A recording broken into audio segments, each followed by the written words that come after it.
دیکھیے جی، خلافت کے حوالے سے جو حدیث اہل سنت کی کتابوں میں آئی ہے، جامع ترمذی میں آئی ہے اور مسند احمد میں بھی ہے اور باقی کتابوں میں بھی ہے کہ حضرت سفینہ جو رسول اللہ کے آزاد کردہ غلام تھے، ان سے ایک تابعی آ کے کہتا ہے کہ بنو امیہ تو کہتے ہیں کہ علی علیہ السلام خلیفہ ہی نہیں ہے۔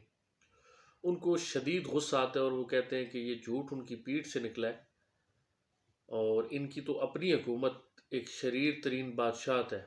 اور پھر انہوں نے نبی علیہ السلام کی ایک حدیث بیان کی کہ نبی صلی اللہ علیہ وآلہ وسلم نے فرمایا تھا کہ خلافت راشدہ 30 سال تک رہے گی۔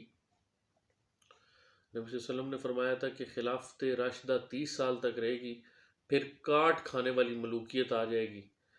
30 سال پھر انہوں نے تابعی کو پورے کروائے، کہا کہ گن ابو بکر کے 2 سال، عمر کے 10 سال، عثمان کے 12 اور علی کے 6۔ پھر تابعی کہتے ہیں کہ جب میں نے شمار کیا تو میں نے اس خلافت کو 30 سال پایا، یعنی کہ حضرت علی تک خلافت جو ہے، خلافت راشدہ 30 سال تک ہے۔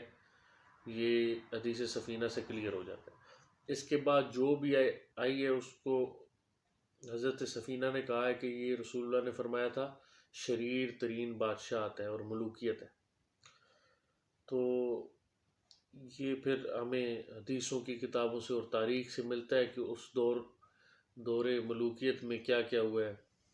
حجر ابن عدی کا قتل ہوا اور وہ کس طرح ہوا ہے، وہ سارا آپ کو مل جائے گا، جو ہے وہ آپ پڑھ کے دیکھ لیں۔ المصنف عبد الرزاق اور المصنف ابن ابی شیبہ اس میں موجود ہے۔